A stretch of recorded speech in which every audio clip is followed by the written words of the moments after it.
Hindi na nakaligtas sa batas ang dalawang pinaghahanap na personalidad matapos maaresto sa magkahiwalay na operasyon ang dalawang regional top most wanted persons na naharap sa kasong frustrated homicide.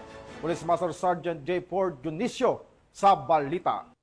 Bilang bahagi ng pinaigting ng kumpanya ng kapulisan kontra sa mga wanted person sa ilalim ng Uplan Pagtugis ng Criminal Investigation and Detection Group, isang lalaki na kabilang sa number 2 regional top most wanted person ang arestado sa Middle Quezon Hill, Baguio City nito lamang Hulyo taong kasalukuyan. Inaresto ang suspek sa bisa ng warrant of arrest kasong frustrated homicide na inilabas ni Honorable Manuel Cachora Singh, judge ng Regional Trial Court Branch 3, Baguio City noong Hulyo 16, 2025. Naging matagumpay ang operasyon dahil sa pangunguna ng Criminal Investigation and Detection Group Baguio City Field Unit, katuwang ang Baguio City Police Office, Police Station 1, Regional Intelligence Unit 14, City Intelligence Team Baguio City. Matapos basahan ng kanyang mga karapatan sa salitang kanyang naintindihan, ay agad namang dinala sa tanggapan ng Criminal Investigation and Detection Group Baguio City Field Unit para sa tamang dokumentasyon bago ito i-turn over sa naturang korte. Ang matagumpay na operasyong ito ay patunay lamang na seryoso ang ating kapulisan, tugisin at panagutin ang mga nagkasala sa batas para sa mas ligtas at bagong Pilipinas. Mula dito sa Police Regional Office Cordillera,